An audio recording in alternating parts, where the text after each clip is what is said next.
11.299. Coulthard takes provisional pole. It looks as though David Coulthard is going to lose the provisional pole position with 18.5 minutes to go. Rebecca Hakkinen, if he's done a good third sector, and he has 1 minute 10.9. That is incredible.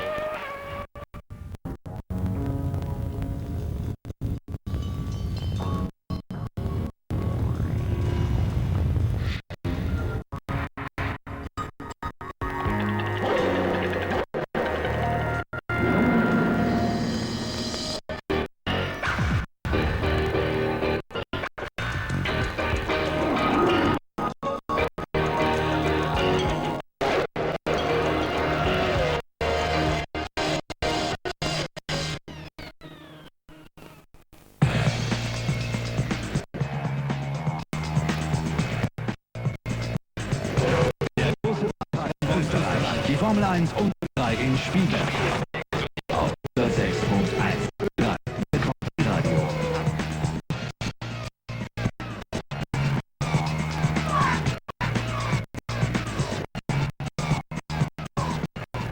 Styria Mountains in southern Austria are alive to the sound of Formula 1 engines. It's race day at the F1 ring. Welcome to the Austrian Grand Prix.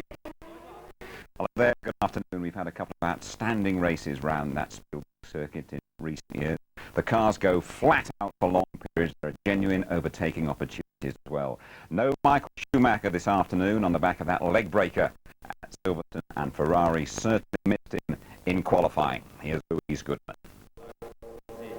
The A1 ring looked like a picture postcard for the start of qualifying, and Eddie Irvine looked very relaxed, despite carrying the fortune of Ferrari on his shoulders. His new teammate, meanwhile, was impressed. He looked for the first time at Mika Salo, the Finnish driver in the Ferrari, grasping his opportunity with both hands.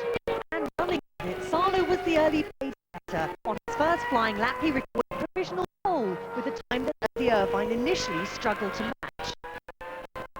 Would he happen in fair better against his fellow Finn? We'd have to wait for the answer. Hakkinen was off the road almost as soon as he was on it. McLaren refusing to halt with the fuel pump problem. Just lost the power of the engine and have to pull on the right hand side of the track just before I even end up in the first corner, really, or second corner. So I have to come back and take car. But it didn't seem to hamper his performance. Mika's first lap in the spare was quick. Provisional pole play for half a second. John didn't look too impressed, but maybe he knew there was more to come from the McLarens. Coulthard goes fastest, 11.299. Coulthard on his first flying off takes provisional pole. It wasn't such plain sailing for Ferrari. Salo's performance was fairly respectable for his first time out. He eventually ended up 7th, although Irvine qualified 3rd and 8/10 off McLaren's pace. We underperformed, to be honest. We should have done 11.5. Our tees up, but the brakes were just, I couldn't use the brakes. I tried to use them, I'd lock the rears or lock the fronts, and that's basically where I lost all the time. Rubens Barrichello is becoming a regular amongst the front runners, and today was no exception. He finished the day 5th, and Johnny Herbert was on form too. The new Series 3 Ford engine counted him to 6th, his best grid position at Stewart. Meanwhile, the battle at the front continued. It looks as though David Coulthard is going to lose the provisional pole position with 18.5 minutes to go. Rebecca Hakkinen, if he's done a good third sector, and he has 1 minute 10.9. That is incredible. So it was smooth running for the McLarens, but the grip levels at the A1 ring caught many a man out. Carlo Fisichella was one of 7 drivers in the kitty litter during the session. Heinz-Harald Frentzen was another, but the Jordan man lived to fight another day and ended up 4th on the grid. Damon Hill failed to get the best from his long wheelbase Jordan. He spent much of the session at the bottom of the time, eventually rallying to finish 11th. But the McLaren pair made it look easy. Without Michael Schumacher to worry them, the Woking boys were dominant. So Hakkinen's on pole for the 7th time this year, and Coulthard alongside makes it the 4th all-McLaren front row. Eddie Irvine starts third, but Frentzen alongside. That's his best grid position this season. Row 3 belongs to Stuart Ford. record their best ever team performance. Salo is 7th with Ralf Schumacher alongside. 9th is Villeneuve, and local hero Wirtz makes up the top 10. 11th, sandwiched between the two Benettons. Jarno Trulli and Alex Zanardi make up row 7. Saunter's 15th, and then it's the two Salvas, Dennis and Lacey, with Olivier Panis alongside his countrymen. Badua nipped ahead of the two arrows. He's 19th, but no change for Marc Genet at the back of the pack. 8 races to go. It's a low-scoring Drivers' Championship. Hakkinen, by the way, quickest in the morning warm-up. All Ferrari's efforts now behind Irvine. Frenson's threatening. So's Coulthard, second in warm-up, and Ralf Schumacher really holding Williams together. Ferrari could well lose that slender lead in the constructors today. Frenson's contributed 26 of the Jordan points, and the younger Schumacher all 19 for Williams. Right, let's welcome Tony Jardine. Hi, Tony. David Coulthard, forgotten despite winning at Silverstone. Well, that's it. You wouldn't have thought he'd won the British Grand Prix. He suffered from the fall from the Schumacher crash and also the elevation of the Irvine to #1 at Ferrari. But he's determinedly behind that, saying, look, I'm going to pick up the baton where Damon left off. Don't let me off. I'm only 18 points behind Hakkinen. If Hakkinen has a couple of problems, David Coulthard will be right in there. You've got a couple of points you want to make about that Michael Schumacher incident. Yeah, I mean, I think a lot was learnt from that unfortunate incident, and we will miss him in this race and the races he doesn't do. The belts were stretched, his helmet hit the steering wheel, huge impact. There's new helmet designs coming up. You know, the gravel actually did slow him down as well. But Coulthard summed it all up at the end of that. In such a crash, he said, if you're lying there, you know, you're not sure whether it's God going to come over the side of the Grand Prix doctor, Sid Watkins, and you hope it's Sid Watkins. And Sid Watkins always did the job very well indeed. My own personal view is that we won't see Michael Schumacher driving in a Formula 1 car again this year. He's got no reason to come back until he's totally fit, and there's certainly no reason to rush things. So now, it's all down to Fast Eddie. Got to make less mistakes. You know, I've made mistakes. The team have made mistakes, and we got to make sure they don't again. The Schumacher era for Ferrari hasn't got off to the best of starts. The gulf between Irvine and Hakkinen in qualifying here illustrates there is no substitute for a driver of Michael Schumacher's calibre. Ferrari are always more competitive in racing and qualifying, but it's going to be a struggle to beat an in-form Hakkinen. Nevertheless, Irvine is realistic for the challenge. Really, what I got to do is try and stay close to me over the next 3 races, and then the race is on. You know, really, it's going to be really tough. Mika's he's flying. You know, he's driving superb. He's not making any mistakes, and he's going to be a tough one to beat. But it's changed. Times certainly have changed at Ferrari. Schumacher looks likely to miss the next 4 or 5 races following surgery on his broken leg. Ferrari say that brake failure was to blame for his accident. Michael has begun physiotherapy and is said to be in good spirits. He's also in touch with the stand-in Mika Salo, who's been told to phone him anytime for advice. Salo did reasonably well on his Ferrari debut, qualifying 7th, and he now takes up Irvine's old position at bottle #2. I just hope he can do a great job for the team, do well in the Constructors' Championship. You know, Mika's enough on the play with me asking, you know, demanding things from him. You know, at the end of the day, it's a great opportunity for him. I hope he takes, I hope he can be up there and, of course, take points off the McLarens. So far, it's been a low-scoring year. Hakkinen leads the championship with just 40 points from 8 races. Things will surely change. Irvine is 8 points behind, and with 80 points available, he'll have to rely on McLaren's being unreliable and Coulthard taking points off Hakkinen. Irvine has the full backing of Ferrari, but he's not made himself popular by saying that the team seems a happier place without Schumacher. Team boss Jean Todt says he prefers results to words, but Irvine's spell as Ferrari #1 certainly won't be dull. And who knows what effect Michael Schumacher's return will have. Michael, it's not my decision. I'm thinking about myself. You think about yourself. You know, obviously, if Michael came back and he was your ally, it's a great ally to have. You know, but it's not. I'm just thinking of Michael on my own. What do the fans think of Schumacher's absence? It's bad for racing, and think there are not so many spectators because he's not here. I think that it would be much more exciting with Schumacher, of course. I'm a big fan of Jimmy, and it's really bad not to have him. It doesn't have sense. I wish Eddie my best wishes to win, and also for Salo. We miss Schumi. Schumi is very good. Yeah, we miss him already. Well, now let's drive the A1 ring, 2.5 miles or so each lap, including a real hike up into the hills. It's Martin Brundle talking you round at last year's pole sitter Giancarlo Fisichella in the cockpit of the 98 Benetton. The A1 ring in Austria, 2.68 miles, a 71 lap race. We're on board with Fisichella going over the start line up into turn 1, the Castrol curve, 185 miles an hour. Watch the front suspension working hard over the bumps, and then the curve as Fisichella gets back on the power, building up once again to 185 miles an hour. This circuit has the third highest average speed of the season. Into Remus, big stop down to just 45 miles an hour. 3G under braking, take the curb on the inside, lots of understeer. Now buries the throttle down to the back straight, building up to 185 miles an hour. Once again, a slight decline into turn 3, Gusser curve. He's got to get it down to just 70 miles an hour, second gear. There's a car ahead of him. Nicely around the outside, building up 155 miles an hour through this sweeping right-hander. And then the Niki Lauda curve. Good corner this. They're very, very wide on the exit. 105 miles an hour minimum and a short squirt. That's a power horse curve. This time 125 miles an hour. He straight lines it right across the curve there. And another short straight. But still time to get up to 180 miles an hour before the most difficult corner. Jochen Rindt curve. Slow down a little bit, 130, but do not run wide because immediately into the last turn. And they get in all sorts of trouble through here. This is a good lap. He took the curb on the way in and smoothed on the way out. Once again into that pit straight. Fisichella's pretty handy around here.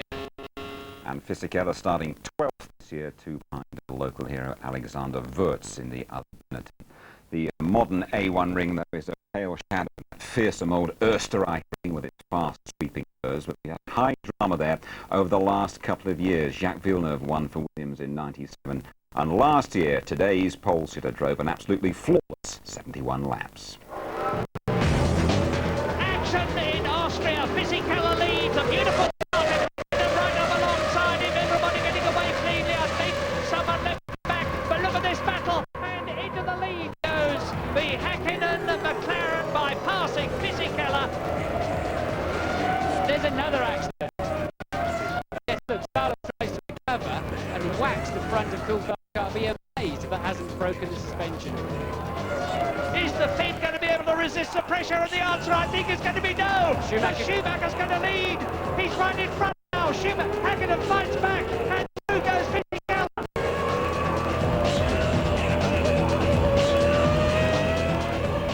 And he's off. Schumacher off. Incredible. And there is Frenson's Mechachrome engine letting go in the biggest possible way. Here's a drag race down to the second corner. He's going to go inside. They're going to turn. Oh, that's Alessia Fisichella. Again, Alessia's had a contact with someone. And he stalled it. And he stalled the engine. Now he's going to do it. Now he's going to do it. It's on the inside. Ralf Schumacher has to give way. And side by side to Ferrari's Michael smoking the brakes, gone in a little bit deep. Takes away that podium position, and I struggle to get that excited about it. And Häkkinen wins in Austria. Great race, 2 great drivers, magnificent car. A 1-2 then for McLaren last year, half an hour to go to the off. How come you always get a good race there in Austria? You've got to be a good mountain man to climb up this track. It's a very low grip surface, so the cars are sliding all over the place. You've got high speed going to slow speed corners.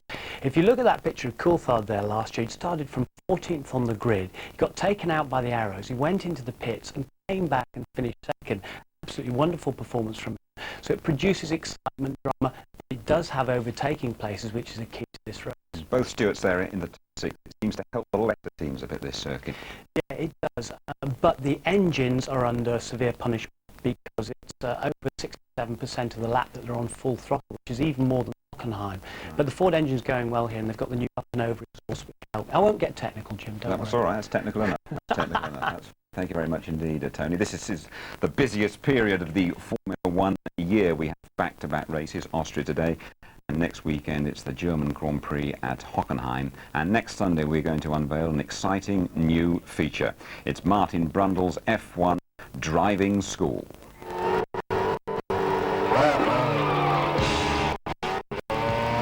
braking down the back, it's down 4 gears, into second gear, touch the curb on the inside and control the slide. But as soon as I turn it, I get immediate response from the car.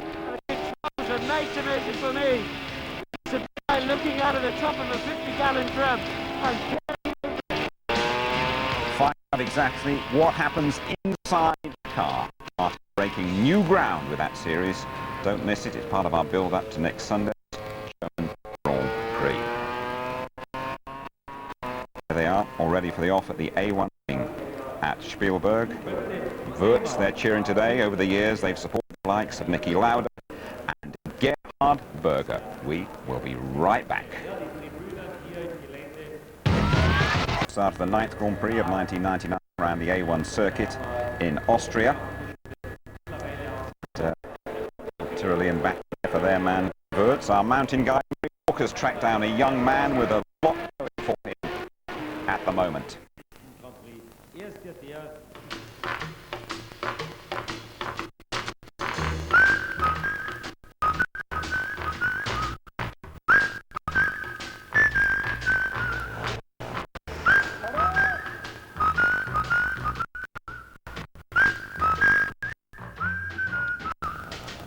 This week we're going to meet a man who comes from a loving family, who has a beautiful girlfriend, who lives in Monaco, who is very well off and who has a stunning lifestyle.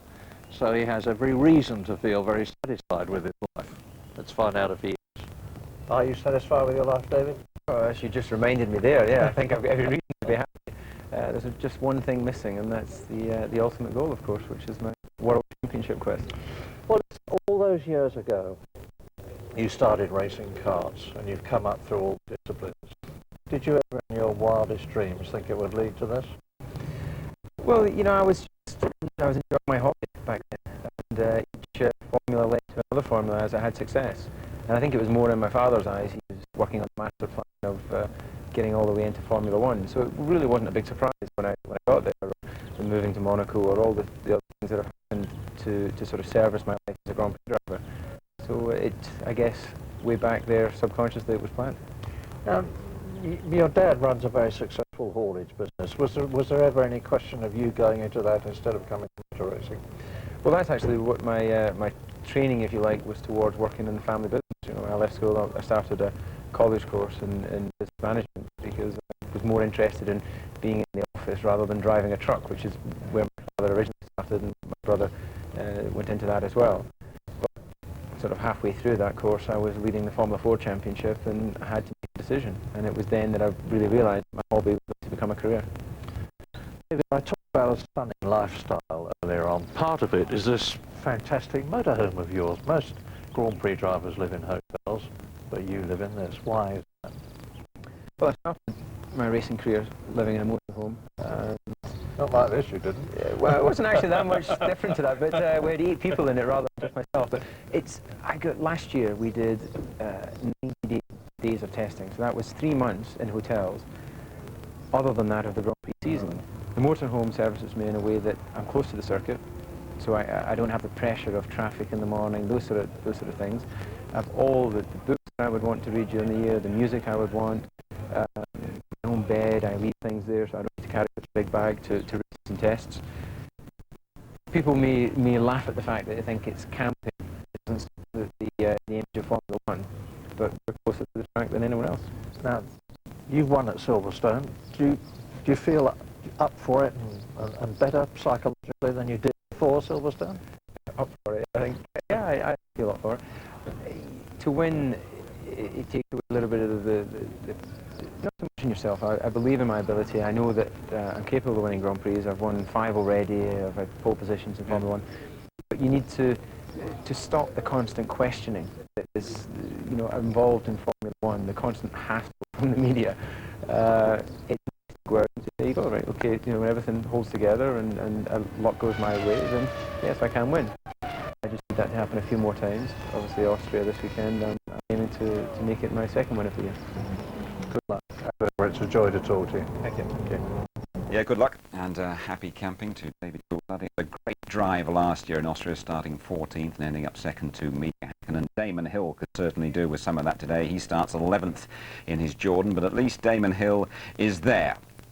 Now, he's been talking to Louise Goodman about his decision to race on. before the French Grand Prix, things were looking good, but then with the French Grand Prix weekend, I had such a lot of things go wrong in that weekend that I had a terrible result, and it would not have been a very good race to finish on, but it was entirely possible that that could have been the last race. But I wanted to carry on, and that's why it was at Silverstone and put in a more competitive performance. Is there any explanation you can give us for the little bit of fracas that went on in the middle there? I mean, the explanation, I think, is really not something that is worth going into. You know? I mean, it's something that is best kept between myself and Eddie. I mean, there was a lot of discussion and a lot of important decisions to be made, and the most important thing was that Eddie got in a position to secure his third place in the Constructors' Championship, which is something which I'd like to help contribute to, and I've already started by scoring some points. so your heart and soul is now right back in it for the rest of the season? Yeah, I think there's reason to be optimistic. I mean, I found something which some things I worked on with the car which I hadn't been happy with, and I managed to be able to get a bead on things. But we'll have to see. I mean, Silverstone is one track that's quite specific, and there are other tracks we've got to go to which may not be, or may be more difficult. I mean, Austria may be more difficult again, but you know, I'm determined to put in as much as I can, as much as is necessary to get the best of everything. And you never know what can happen. The car is good. Michael's not in the championship at the moment. There's a lot of opportunities that might come up. And you have to remember, we've only done 8 races. There are still 8 races left. The whole, you know, it's only halfway through the Formula 1 season, and you know, there's a lot to go for, and I'm pleased that I've actually managed to find some form, and it's not too late. So if you get the results, you end the season very well, do you think you might think to yourself, well, it's gone great this year, let's have another crack next year? Definitely not. No. This will be the final season for you. Yeah, I've done all I need to do in Formula 1. What happens between now and the end of the year is not going to change my mind over, you know, what I do in the future at all. No coming back then for Damon Hill. The Japanese Grand Prix on October the 31st will be his last in Formula 1. With Johnny Herbert's position at Stewart none too secure, we could have only 2 British drivers in Formula 1 next season, Eddie Irvine and David Coulthard. So then, where will the next generation come from? Great Britain is at the top of world motorsport, with 12 Formula 1 Drivers' World Championships, more than any other nation. But as we perhaps say goodbye to one British racing hero, where's the next generation coming from? It's likely the next Brit into Formula 1 will be making his way from the USA. Scott Dario Franchitti is a serious hot property. He's never hidden his desire to race in Europe. It's always a goal of mine to do Formula 1, to compete at the highest level, but the key is for me to be in a competitive car. It has to be the right team at the right time, as far as I'm concerned. I'm in a winning situation across in America, and it would have to be the right deal to move. Formula 3000 has traditionally been the official training ground for Formula 1, and with several top teams increasing their involvement, the handful of UK representatives, such as West Countryman Jamie Davis, part-time Formula 1 safety car driver Oliver Gavin, and Kevin McGarrity, all have regular opportunities to shine in front of the Formula 1 bosses. One of the brightest prospects is Justin Wilson. As a reward for winning last year's Formula Palmer Audi Series, he's landed a drive with the Benetton Junior team.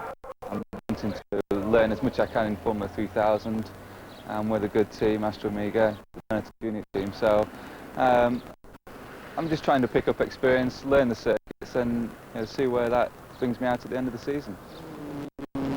The Audi Championship is growing fast, and it's this year headed by Richard Tarling. Now, it's in the British Formula 3 paddock that we're seeing some of the most promising prospects. This is the same Formula 3 series that provided the springboard to such greats as Ayrton Senna, Mika Häkkinen, Rubens Barrichello, David Coulthard, and our own Martin Brundle. But this Formula 3 series still produces great British talent. A man tipped at the very top is Somerset's Jenson Button. Last year's Formula 4 champion, he also won the prestigious McLaren Autosport Young Driver of the Year award, something that was very helpful.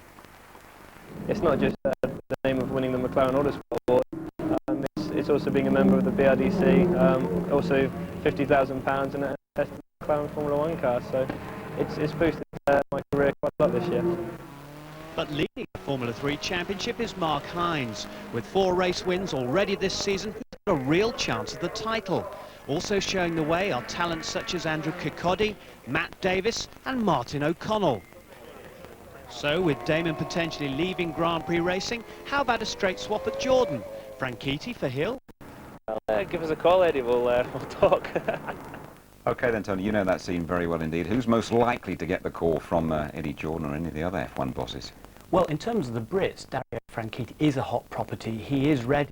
Eddie Jordan does have a problem on his hands because a lot of the talented international drivers are all locked into long-term contracts. Like Montoya is locked into Williams, Heidfeld is locked into McLaren. So where do they go? And how do we bring the British talent through? Because it's there.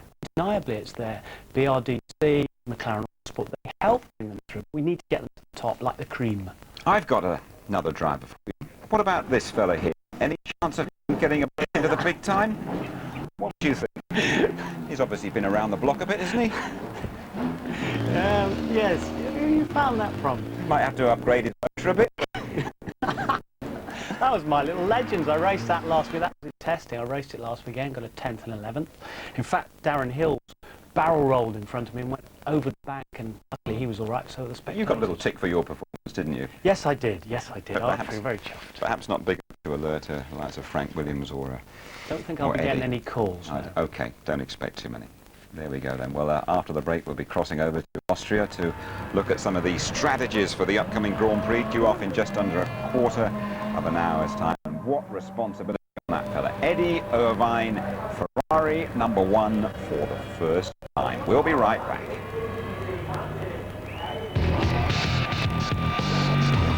The Austrian Grand Prix just under 10 minutes away. It's a chilly old day over there, 22 degrees on the track, 17 degrees the air temperature, but not too much chance of rain. Looks fine at the moment, doesn't it? Well, those winning McLarens last year used a one-stop strategy. Same again. This time round, let's find out from James Allen. Last year's race is a great example of what happens when you choose a two-stop strategy and get held up by a one-stopper. Michael Schumacher was forced to take desperate steps to get past the one-stopping Mika Häkkinen, and he lost the race. In theory, 2 stops are 40 seconds faster, but in practice, it's just too big a gamble. For this reason, we expect the front-runners choose a one-stop strategy today, although it's possible that one of the McLarens might start with a lighter 2-stop fuel load and run away, as Häkkinen did in Imola. Some of the midfield teams like Sauber and BAR might try it too. The ITV simulator says that the one-stoppers will come in around lap 35. The fuel consumption is quite low, as is the tyre wear. It takes a total of 25 seconds to make a pit stop. The car should be stationary for about 11 seconds on a one-stopper. Will anyone have the nerve to gamble on two? We're going to find out. Settle back now and enjoy the countdown to the Austrian Grand Prix in the company of Martin Brundle and Murray Walker. Afternoon, Murray.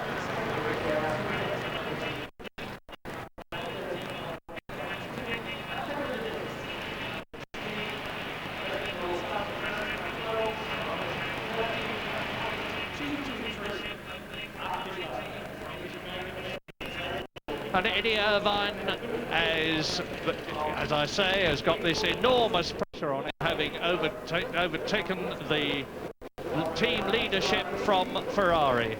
Well, the conventional wisdom is that the McLarens are going to run away and hide at this race because Mika Häkkinen is just 0.2 of a second in terms of time ahead of his teammate David Coulthard on the grid. Häkkinen in his 7th pole position. Eddie Irvine 3rd on the grid, but he was a second slower yesterday, and it's a 71-lap race. 71 seconds would be a long, long time in Formula 1, and Eddie Irvine was 7th fastest this morning in the traditional half-hour warm-up, 4 hours before the race, and again he was just under 1 second slower than Mika Häkkinen.